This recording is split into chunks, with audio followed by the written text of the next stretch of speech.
Now turn to Part 1.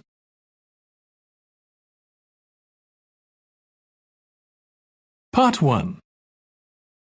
You will hear a woman phoning a friend to get information about a job agency. First, you have some time to look at questions 1 to 5.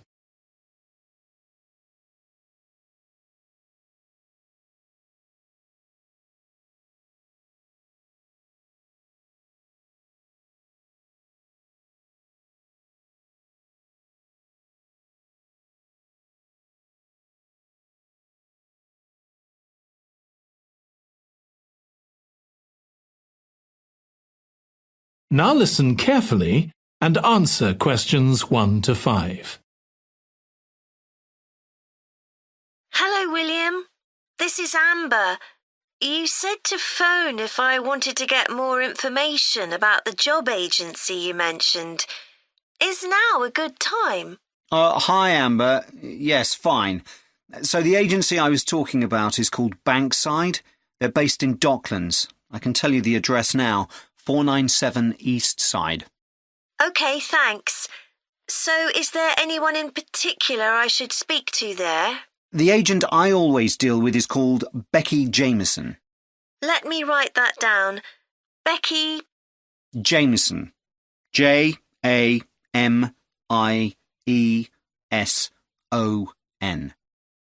Do you have her direct line? Yes, it's in my contacts somewhere. Right, here we are. 07866 510 333. I wouldn't call her until the afternoon if I were you. She's always really busy in the morning trying to fill last-minute vacancies. She's really helpful and friendly, so I'm sure it would be worth getting in touch with her for an informal chat. It's mainly clerical and admin jobs they deal with, isn't it? That's right. I know you're hoping to find a full-time job in the media eventually, but Becky mostly recruits temporary staff for the finance sector, which will look good on your CV and generally pays better too. Yeah, I'm just a bit worried because I don't have much office experience. I wouldn't worry. They'll probably start you as a receptionist or something like that. So what's important for that kind of job isn't so much having business skills or knowing lots of different computer systems. It's communication that really matters, so you'd be fine there. And you'll pick up office skills really quickly on the job. It's not that complicated. OK, good. So how long do people generally need temporary staff for? It would be great if I could get something lasting at least a month. That shouldn't be too difficult. But you're more likely to be offered something for a week at first, which might get extended. It's unusual to be sent somewhere for just a day or two. Right. I've heard the pay isn't too bad. Better than working in a shop or a restaurant. Oh, yes, definitely.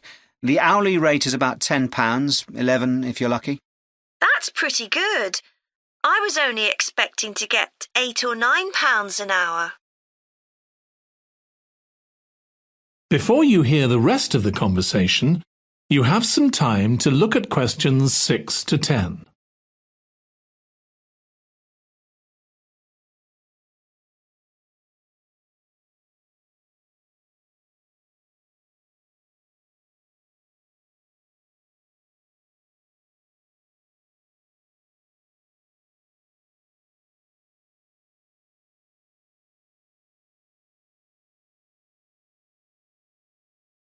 Now listen and answer questions 6 to 10. Do you want me to tell you anything about the registration process? Yes, please. I know you have to have an interview. The interview usually takes about an hour, and you should arrange that about a week in advance. I suppose I should dress smartly if it's for office work. I can probably borrow a suit from Mum. Good idea. It's better to look too smart than too casual. Will I need to bring copies of my exam certificates or anything like that? No, they don't need to see those, I don't think. What about my passport? Oh, yes, they will ask to see that. OK. I wouldn't get stressed about the interview, though.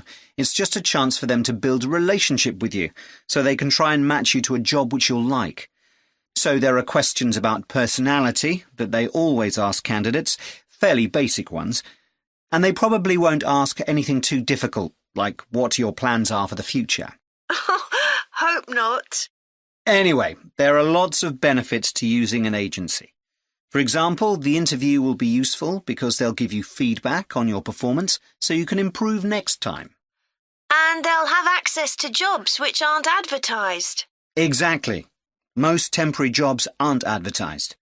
And I expect finding a temporary job this way takes a lot less time. It's much easier than ringing up individual companies. Yes, indeed. Well, I think I've covered it. That is the end of part 1. You now have 1 minute to check your answers to part 1.